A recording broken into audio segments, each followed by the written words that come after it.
les chapitres qui étaient disponibles en une nuit. Je vous jure, l'histoire elle est trop addictive. Hello, bienvenue sur ma chaîne, comment allez-vous? Aujourd'hui, vidéo très spéciale pour moi parce que c'est ma première vidéo que je tourne suite à une collaboration. Donc oui, je vous annonce et je suis très contente de vous le dire que je suis en collaboration avec Webtoon.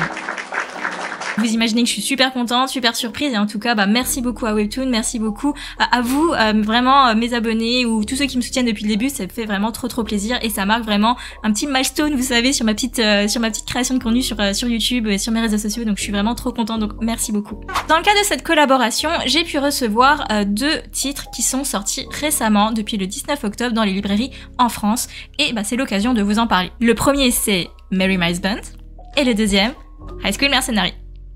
Problème ou pas à voir, ce sont 2 titres que je connaissais déjà, j'avais déjà mon opinion dessus, et puis en plus que je souhaitais un jour ou l'autre vous présenter sur cette chaîne. Donc honnêtement j'ai quand même un peu de chance, donc du coup moi ça m'a permis de redécouvrir ces œuvres que j'avais pas lues depuis un bon moment, et de les découvrir en version papier, et ça j'avais jamais fait, et donc j'avais tellement hâte de vous en parler. Bon, on est quand même sur 2 genres de webtoons totalement différents, on va de l'action d'un côté et on a de la romance de l'autre, donc moi je vais vous faire 2 vidéos séparées parce qu'on va pas mélanger les torchons et les serviettes. Donc dans cette vidéo, je vais vous parler de la collaboration entre Webtoon et Siku qui ont créé cette nouvelle collection de Webtoon et qui m'a donc permis de recevoir ces 2 œuvres. Et puis je vais vous faire une review du Webtoon Merry My Husband avec vous donner mon avis général et aussi mon avis sur la lecture papier de cette œuvre. Comme d'habitude, n'hésitez pas à liker la vidéo, à la partager, à vous abonner si c'est toujours pas fait. Vous pouvez aussi laisser des commentaires et me dire si vous connaissez Merry My Husband ou pas. Vous pouvez aussi me suivre sur d'autres réseaux sociaux, je suis aussi sur TikTok et Instagram. En tout cas, encore merci à vous de me soutenir sur les réseaux sociaux. Moi, ça me fait toujours beaucoup de plaisir de recevoir autant de soutien, autant de beaux messages qui m'encouragent à continuer. Et puis, quand on voit des résultats comme quoi, j'ai des premiers partenariats, et ça me fait vraiment trop plaisir. Donc, encore merci à vous. Et puis, j'ai envie de dire, c'est parti, go! Kimi Kimi go, Kimi Kimi go. Kimi Kimi go, Kimi Kimi go. Kimi Kimi go, Kimi Kimi go. Kimi Kimi go, Kimi Kimi go. Go, Kimina, go!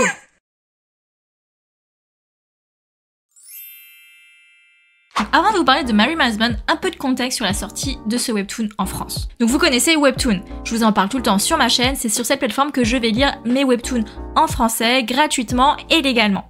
Donc Webtoon, ils ont un catalogue incroyable. Ils ont par exemple Lookies, dont je vous parle souvent, que c'est un webtoon que j'adore.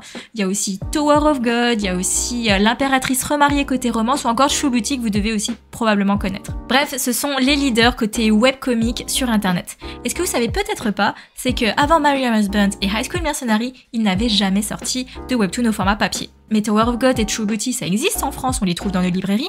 Et oui, effectivement, ces 2 webtoons existent bien en version papier en France. Tower of God a été édité par la maison d'édition Ototo. Et puis, True Beauty, c'est par K-Books, qui est une filiale des éditions Delcourt. Donc non, Webtoon ne s'était jamais lancé dedans avant.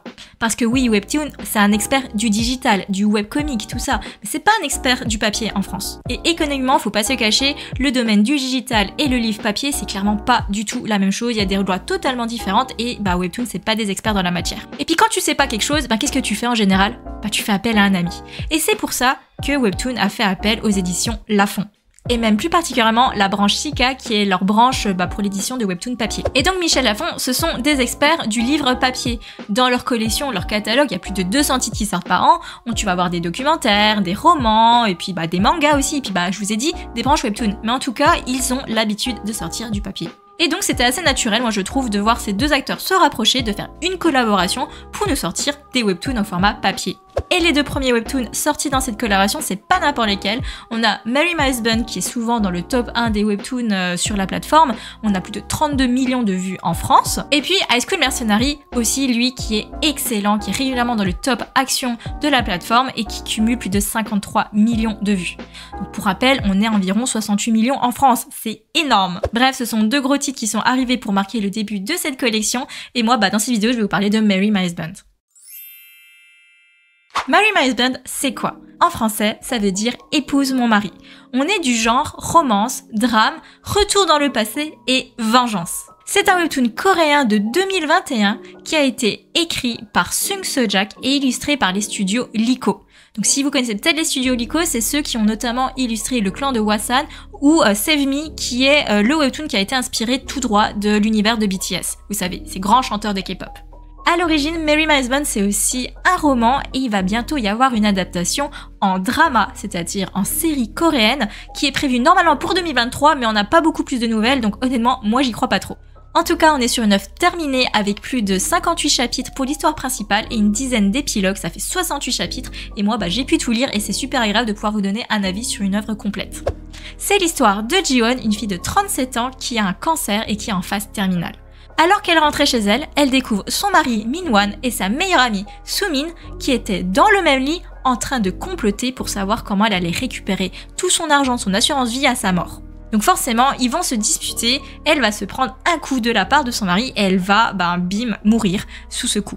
Mais heureusement, gros miracle, elle revient 10 ans en arrière à l'époque où elle n'était pas encore mariée. Cette fois, elle va reprendre sa vie en main, elle va prendre soin d'elle, revoir ses anciennes relations et surtout décider de se venger de son mari et de sa meilleure amie.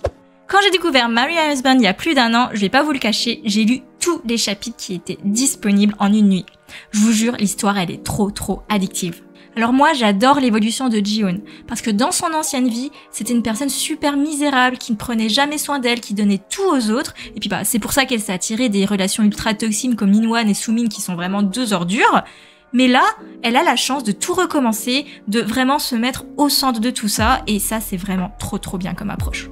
Parce que quand elle va reprendre sa nouvelle vie en main, je vous jure, c'est ultra satisfaisant. Franchement, moi, ce webtoon m'a beaucoup fait réfléchir sur mon estime de moi, sur ma relation avec les autres, comment des personnes pouvaient t'apporter du bien ou du mal, qu'elles avaient toutes un impact sur toi, et que si t'avais des personnes positives autour de toi, tu pouvais grandir en bien, et si tu te faisais avoir par des personnes toxiques, là, franchement, bonne chance pour t'en sortir dans la vie, quoi. Et honnêtement, à ce niveau, en termes de développement personnel, en termes de ce que t'apprends sur les relations avec toi et les autres, c'est un très bon webtoon que je recommande. Côté romance, franchement, si vous aimez ça, vous allez pas être déçus non plus.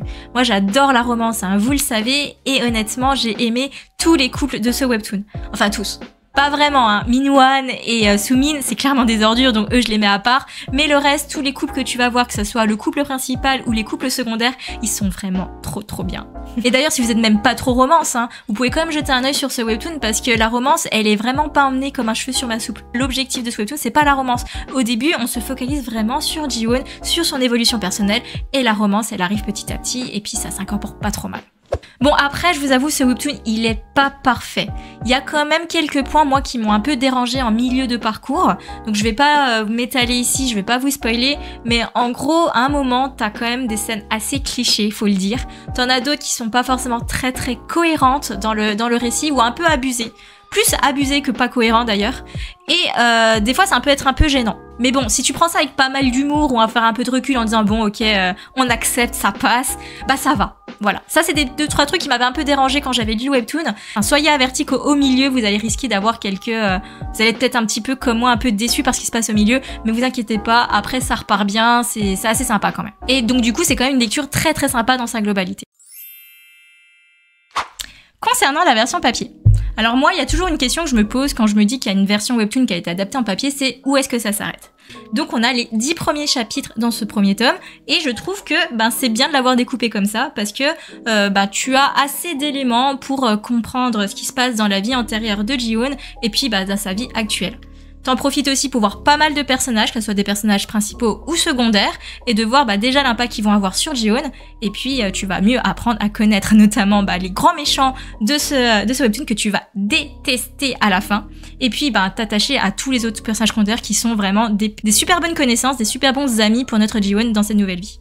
Et ce que j'aime aussi dans ce premier tome, c'est que tu perds pas de temps. On t'a dit Ji-won allait mener une nouvelle vie, et elle l'a fait. Elle lui fait preuve d'intelligence pour déjouer un plan, enfin vous allez voir dans le tome, et ça c'est ultra satisfaisant, et ce qui fait que moi j'avais beaucoup apprécié ma lecture, c'est parce que j'étais avec une héroïne qui était pas du tout niaise, et qui était un peu niaise, mais qui utilisait sa tête, et ça j'aime bien les gens intelligents. Donc voilà, dans ce premier tome, j'ai retrouvé vraiment tous les ingrédients qui fait que j'avais adoré Mary My Husband et que j'avais enchaîné les chapitres, donc je pense que je serai pas la seule. Après, concernant l'édition française pure et dure, là, je vais vous parler un peu plus de mon expérience en tant que lectrice du webtoon en premier et la transition au webtoon papier. Eh bien, je vous ai dit, j'ai été agréablement surprise par la traduction. La traduction dans le webtoon version en ligne, je vous avoue, des fois, elle était pas très folle. Il y a des choses qui étaient pas ouf. Là, la traduction a été entièrement revue et corrigée, j'ai presque envie de dire. Et la lecture est beaucoup plus fluide. Et ça, j'ai beaucoup apprécié. J'avais l'impression finalement de lire autre chose, mais en mieux. Voilà, donc ça, c'était bien. Donc merci beaucoup pour la traduction refaite, ça m'a vraiment fait plaisir. Ensuite, moi personnellement, en tant que lectrice de webtoon en version en ligne, j'avais un petit peu d'appréhension pour le découpage de l'œuvre. Parce que vous le savez, le webtoon, c'est fait pour être lu en format vertical. On scrolle en fait. Donc c'est comme ça que ça donne du dynamisme à l'œuvre, c'est comme ça qu'on arrive à être immergé dans l'œuvre. Et là, j'étais un peu inquiète. Oui, j'ai peu d'expérience avec les webtoons en format papier, je lis beaucoup de mangas, mais mes webtoons en général, je les lis en ligne. Parce que c'est le format, en fait. Mais finalement, j'ai été agréablement surprise parce qu'on avait un ensemble cohérent et je trouvais même que la nouvelle disposition des choses apportait presque une dimension supplémentaire dans l'immersion du lecteur. Un peu compliqué, mais je m'explique. Par exemple, quand Ji-won meurt avec son coup sur la tête, elle va se retrouver dans un rêve et après elle va forcément réveiller dans 10 ans plus tard. Et en fait, ce qui est super intéressant, et je sais pas si j'arriverai à vous le montrer, c'est que quand tu tournes les pages, à un moment, là, elle est en situation où elle est pas bien, elle est au bout de sa vie, elle fait son rêve, et là, hop, tu tournes la page, et paf, t'es 10 ans en arrière. Et ça, tu vois, je trouve que c'est quelque chose que tu peux pas faire en version webtoon. Parce que quand tu scrolles, tu peux pas faire ça. Tu peux être plus immergé dans tes émotions, mais tu peux pas te dire, waouh, je tourne la page et je change d'univers. Donc voilà, je trouve que ce découpage a vachement bien exploité le fait que c'était un livre et c'était super smart. Donc moi, j'aime bien les trucs smart. Donc voilà, vraiment très très bon point. Il y a un autre point aussi que j'ai bien aimé, qui tu retrouves exclusivement dans ce livre et pas forcément en ligne, c'est les petits bonus. Par exemple, tu vas retrouver au tout au début un petit arbre des relations entre les personnages. Donc ça, je le vois souvent dans les mangas et ça, je vous avoue que ça m'a fait plaisir de le voir là, en version papier. Et puis à la fin, t'as quelques pages bonus qui nous montrent aussi la conception du personnage de Ji-won avec ses différentes tenues que tu vas retrouver dans les différents chapitres. C'est très très sympa, c'est toujours cool d'avoir des petits bonus comme ça que tu peux pas forcément voir en ligne. Côté défaut, enfin c'est pas vraiment des vrais défauts, c'est plutôt une surprise, j'étais un petit peu surprise par la finesse des pages. En fait, j'ai été habituée, on va dire, à une autre œuvre, qui est ici, The Boxer, où les pages sont un peu plus épaisses, et donc je m'attendais à avoir des pages plus épaisses. Mais bon, c'est pas grave, ça c'est une expérience purement personnelle. Après, il y a un autre truc qui m'a quand même un peu surpris, c'est que sur certains éléments, on a l'impression que les images sont un peu pixelisées. Donc je sais pas si c'est pixelisé parce que c'est une adaptation du format webtoon et des cases qu'on a dû agrandir pour que le format soit fluide, ou si c'est parce que c'est juste le trait de l'auteur qui rend un peu, je sais pas, les lunettes par exemple qui sont un peu pixelisées. Je sais pas si ça choque vraiment d'autres personnes que moi, mais moi ça m'a vraiment un peu frappée. C'est peut-être un peu mon côté perfectionniste tout ça, mais en tout cas la pixelisation c'est quelque chose que j'avais pas forcément remarqué dans mon format téléphone, mais que là vu que c'est plus grand je l'ai vu. Après je vous avoue je chipote, je chipote. En plus ce que j'ai pas forcément dit avant, c'est que Marry My Husband c'est 12,95 € et en fait l'objectif de ces nouvelles collections c'est d'offrir des webtoons qui sont pas forcément aussi chers que ce qui se fait dans le marché français. Parce qu'il faut savoir, un webtoon français c'est environ 15 €, là on est un peu 2 € en dessous du prix et donc ça justifie la qualité et ça justifie la taille. Parce que oui, quand tu compares The Boxer et Marry My Husband, t'as une petite taille de différence. Voilà, vous le voyez, mais c'est pas gênant du tout. Et honnêtement, côté taille, c'est quand même beaucoup plus facile de ranger un truc comme ça dans une Mangatech que les gros webtoons au format un peu plus grand. Pour conclure, Marry My Husband c'est une très très belle surprise, je suis très contente de le voir débarquer en France. Je vous avoue que Marry My Husband c'est pas forcément un de mes titres favoris, mais j'ai des exigences un peu particulières, mais en tout cas Marry My Husband, sachez que c'est une des œuvres où j'ai pris le plus de plaisir à découvrir. En plus, Siko et Webtoon ont fait un super travail pour collaborer. Je vous ai dit, j'ai beaucoup aimé relire cette œuvre avec une dimension différente grâce au redécoupage et la traduction, elle est honnêtement impeccable. Donc je suis vraiment très très contente. Pour les personnes qui connaissaient pas Marry My Husband ou qui connaissaient de nom mais qui n'avaient jamais tenté la lecture, j'espère que cette vidéo vous aura convaincu pour que vous alliez jeter un œil parce que honnêtement, c'est une lecture qui vaut le détour pour au moins se faire son propre avis. Après, vous pouvez toujours aller le lire sur la plateforme Webtoon France. Ils sont toujours disponibles légalement, gratuitement, en ligne sur internet, donc pas de soucis. Après, si vous aimez vraiment pas lire sur internet, ils sont en librairie, donc vous pouvez aller lire le premier tome. Et pour ceux qui connaissent déjà Marry My Husband sur Webtoon, que vous l'ayez fini ou que vous soyez en cours de lecture, moi je vous invite quand même à redécouvrir l'expérience en version papier. Parce que oui, je vous l'ai dit, c'est une expérience totalement différente pour le lecteur, vous allez avoir d'autres points de vue, et puis vraiment, si t'étais vraiment ultra fan de l'œuvre, moi je peux juste te conseiller d'aller l'acheter, parce que c'est quand même super cool de te dire, j'ai Marry My Husband dans ma bibliothèque, quoi. C'est cool, non? En plus, tu pourras le prêter plus facilement à tes amis si tu veux le faire découvrir. Bref, dites-moi si vous connaissiez vous aussi Marry My Husband, si vous l'aviez déjà lu ou pas, est-ce que ça vous intéresse et si vous avez compté le lire au format digital ou le format papier. En tout cas, moi je vous prépare la prochaine revue, c'est pour High School Mercenary, qui est une œuvre, spoiler alert, que j'aime énormément aussi. J'ai envie de vous faire découvrir cette œuvre et puis vous donner mon avis sur cette édition papier. Et puis encore merci à vous d'être toujours là pour me soutenir, ça me fait énormément plaisir, je lis toujours tous vos commentaires et je vous jure, je suis trop heureuse. Allez, sur ce, bye bye.